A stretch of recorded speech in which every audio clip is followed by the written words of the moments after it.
3,500 కోట్ల రూపాయలు దుర్వినియోగం అయిపోయింది అన్నాడు. అసెంబ్లీలో మాట్లాడాడు. అసెంబ్లీ వేదిక 3,500 కోట్ల రూపాయలు దుర్వినియోగం అయింది అని చెప్పి రైట్, బాగానే ఉంది. ఎందుకు 3,500 కోట్ల రూపాయలు దుర్వినియోగం అయితే ప్రభుత్వం గమ్ముకుంది? దాని వెనక ఉన్న మతలబేంది? కొంతమందికి ఆ రోజు ఇల్లు కట్టడానికి కాంట్రాక్ట్ తీసుకున్నారు.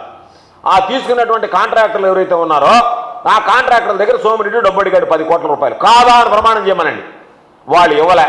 మేము అంత ఇవ్వలేమా, కొంత ఇస్తామంటే అంత చాలదు నాకని చెప్పి ఆ డబ్బులు బ్లాక్మెయిల్ చేయడానికి ఇళ్లకు సంబంధించి అవినీతి జరిగింది. నేను ఛాలెంజ్ విసురుతున్నా, వైఎస్ఆర్ కాంగ్రెస్ పార్టీ ప్రభుత్వంలో వైఎస్ఆర్ కాంగ్రెస్ పార్టీకి సంబంధించినటువంటి వాళ్ళ మీద ఎక్కడన్నా పొరపాటు చేశారా?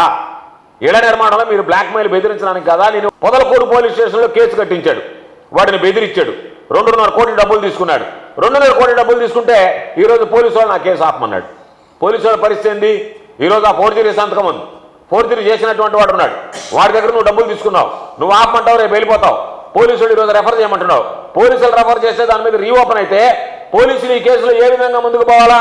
అందుకని వాళ్ళు ఆపెట్టి కూర్చొని ఉంటారు.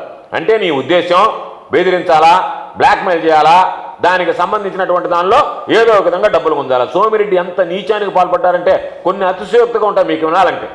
ఎవడన్నా వెళ్ళి అయ్యా మా జీతాల సమస్య ఉంది, మా ఇంకో సమస్య ఉందని చెప్తే సరే నేను అసెంబ్లీలో హెచ్చరిస్తానంటే 25,000 రూపాయల ఖర్చులు కొంచెం పాపం మీరు అమరావతికి పోవడానికంటే ఆ 25,000 తీసుకుని జోబులు పెట్టుకునే వాళ్ళ విషయం మాట్లాడుతున్నాను. అంటే అసెంబ్లీ వేదికగా నువ్వు చేసేటువంటి బెదిరింపులు, బ్లాక్మెయిలింగ్లు, వీటితో పాటు ఎవరికన్నా మాట్లాడాలంటే డబ్బు తీసుకొని అసెంబ్లీలో మాట్లాడినటువంటి నీచమైనటువంటి వాడిని, నీచుడిని, శాసనసభ్యుడిని కూటమి పాలనలో సోమిరెడ్డి రూపంలో చూస్తున్నాం తప్ప ఇప్పుడున్నా గతంలో చూసామా?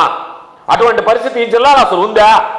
అదేమంటే నేను హుందాగా రాజకీయాలు చేశాను, నేను దానకర్ణుడిని, కోట్లాది రూపాయలు విలువైనటువంటి వాడు ఏదన్నా పాపం ఉద్యోగులయ్యా మా సమస్య ప్రస్తావించండి 25,000 రూపాయలు ఖర్చులకు డబ్బులు తీసుకునేటువంటి నీచుడైనటువంటి ఎమ్మెల్యే ఎవడన్నా ఉన్నాడా? ఈ రాష్ట్రంలో ఉంటాడా? ఈ జిల్లాలో ఉన్నాడా? కూటమి పాలనలో తయారయ్యారు ఇప్పుడు.